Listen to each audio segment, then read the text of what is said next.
¡No! ¡Otro pelo más que se me escapa! Kevin, ve por él para ver si me lo puedo volver a poner. Aquí está, papito. Cuídalos. Gracias, hijo. Eso es todo. ¿Por qué me ves así? Ay, ya sé. ¿Quieres saber por qué me estoy quedando calvo?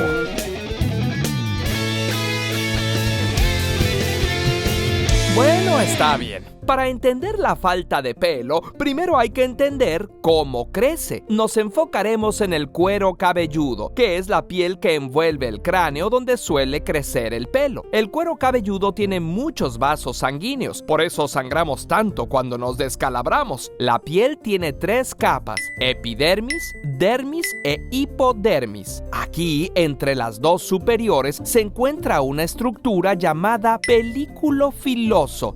Quiero decir, folículo piloso. En su base es alimentado por los vasos sanguíneos que ya mencionamos. La parte donde nace el pelo se llama bulbo y está formada por células germinativas. Ahí, a partir de una sustancia llamada queratina, se va formando el cabello. Su ciclo tiene 3 fases. En la fase anágena, el pelo crece más o menos 1 centímetro al mes. Esta fase dura entre 2 y 6 años. La segunda fase es la catágena, que dura solo 20 días y en la que el pelo está ahí nomás, tranquilito. Por último, en la fase telógena, se interrumpe el flujo de nutrientes al folículo y ocurre el proceso de caída que dura hasta 3 meses. Entonces, el folículo empieza el ciclo de nuevo. De modo que si ves pelos en tu almohada, no necesariamente indica que te estés quedando calvo. Todos perdemos de 70 a 100 cabellos al día y en una melena hay entre 100,000 y 150,000. Así que si se reponen al mismo ritmo, no hay de qué preocuparse. El problema es precisamente que no se repongan al mismo ritmo. Hay muchas causas para quedarse pelón, que por cierto es como le llamamos en México a las personas calvas. ¿En tu país cómo les llaman? El término científico para la calvicie es alopecia. Entre sus causas hay enfermedades como la lepra o el lupus, parásitos como el que causa la sarna, fármacos como los usados en la quimioterapia o incluso traumatismos. El pelo no crece en las cicatrices. Otras afecciones como la alopecia areata, que afecta áreas pequeñas del cuero cabelludo, son de origen autoinmune o incluso puede ser de origen nervioso por altos niveles de estrés. También de origen psicológico es la tricotilomanía, cuando uno se arranca el pelo al experimentar una fuerte ansiedad o depresión. Pero la mayor parte de los casos no tiene que ver con enfermedades. El 95% de las personas que han perdido pelo son hombres que tienen alopecia androgénica, esa calvicie que puede empezar desde los 20 y tantos años y tiene un patrón característico. Empieza, digamos, ampliando la frente, formando las famosas entradas que luego parecen salidas. Sigue haciendo un hueco en la coronilla y termina dejando pelo solo en la nuca y las sienes. O, en pocos casos, el cabello de plano se despide para siempre. La alopecia androgénica afecta mayormente a hombres, aunque las mujeres también la presentan en menor proporción, a una edad mayor y con un patrón diferente. Su cabello se hace más escaso de manera distribuida en todo su cuero cabelludo. ¿Por qué ocurre la calvicie?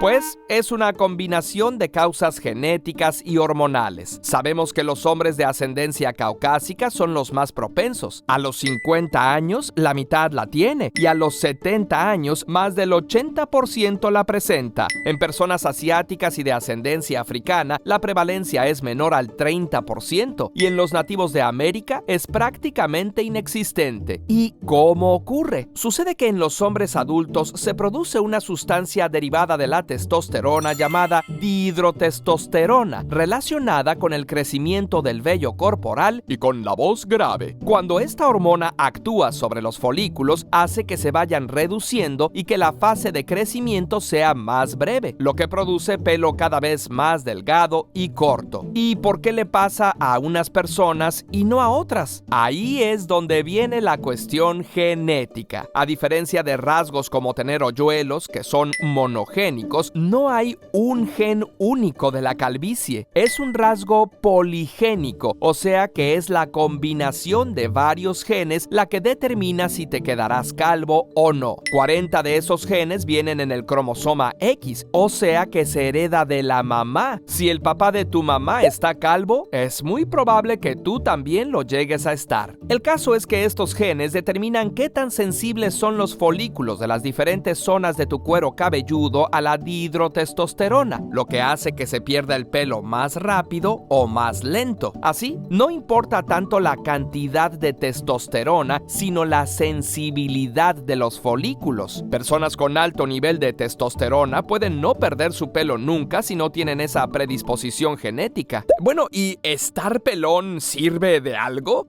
Me quiero decir, ¿la alopecia tiene alguna ventaja evolutiva? Digo, seguramente el brillo de una calva bien pulida servía a nuestros ancestros para reflejar el sol y así deslumbrar y cegar a los depredadores, ¿cierto? ¿Sí? Bueno, la verdad es que no hay certeza al respecto, pero se han propuesto varias hipótesis. Una de ellas dice que, ya que se presenta con más frecuencia en personas de piel blanca originaria de lugares con menos luz solar, la calva aumentaba la superficie de piel capaz de recibir el solecito y producir vitamina D. Otra hipótesis propone que el objetivo era más bien social. En un mundo donde la gente se moría a los 30 y tantos años, la calva era indicador de edad y le otorgaba a sus portadores mayor respeto y estatus. No sabemos si esto es cierto, pero sí sabemos que algunos investigadores racistas del siglo XIX afirmaban que la calva era señal de inteligencia y que por eso era tan poco frecuente en pueblos no europeos. Racistas, te digo. Una hipótesis también de tipo social va un poco en el sentido contrario. La calvicie no sería una ventaja para el individuo, sino para el grupo. Al distinguir a los hombres mayores con tan lustrosa apariencia, las mujeres los descartarían como pareja y se juntarían con hombres más jóvenes. Esta teoría no me gusta. Lo que aseguraría hijos más saludables y cuidados por más tiempo. La verdad es que no hay indicios de que sea cierto. Qué tan atractivo es este rasgo varía mucho entre culturas. Mientras que los romanos veían la alopecia como una pérdida de virilidad, para los griegos era señal de sabiduría y los egipcios lo veían como señal de pureza y virtud e incluso se rasuraban la cabeza. Las tres hipótesis son especulaciones y no tienen pruebas suficientes. Lo más probable es que sea un rasgo accidental y neutro. Al no aportar ninguna desventaja, simplemente se conserva en una parte de la población. ¿Y se puede hacer algo para evitar la calvicie? Pues hasta cierto grado sí. Por ejemplo, existe la alopecia por tracción. Esto significa que puedes perder pelo por usar sombreros o tocados muy ajustados o peinados demasiado estirados de forma constante. Además de que el pelo se jala y se arranca, el cuero cabelludo puede estresarse e incluso reducirse la circulación, lo que podría acelerar la alopecia androgénica si ya tienes la tendencia. Así que evitar tensar así tu cabeza podría ayudar en algo. Una vez que ya ha avanzado la calvicie, los estudios muestran que el medicamento llamado minoxidil, que originalmente se investigaba como fármaco para el corazón, ensancha los vasos sanguíneos del cuero cabelludo, mejorando su circulación. 95% de los hombres que usaron minoxidil mostraron que paró el avance de su calvicie y desde un 40 hasta un 63% recuperaron por lo menos una parte de la densidad de su cabello. Uno de sus efectos secundarios es que te puede salir pelo en otras partes del cuerpo, pero no es muy común. Otro medicamento es la finasterida, que impide la conversión de testosterona en dihidrotestosterona. Tiene una tasa de éxito superior a la del minoxidil, pero al interferir con las hormonas, sus efectos secundarios pueden afectar la actividad sexual, aunque un efecto secundario positivo es la reducción de posibilidades de desarrollar cáncer de próstata. El trasplante de pelo es otra opción más efectiva y rápida. Se pasan folículos de uno por uno de una zona con pelo a una sin pelo. Es también la opción más costosa y a veces no se ve muy natural. Pero si te pasa como a mí y tu pelo es cada vez más escaso, una buena opción es aceptar esa característica característica tuya como un rasgo más de tu persona e incluso tomártelo con humor. Toma en cuenta que estás en buena compañía. Una cabellera escasa es parte de la personalidad de figuras célebres que no tienen ni un pelo de tontos, como Charles Darwin, Sócrates, Samuel L. Jackson, Leonardo da Vinci, el capitán Jean-Luc Picard y el profesor Xavier de los X-Men.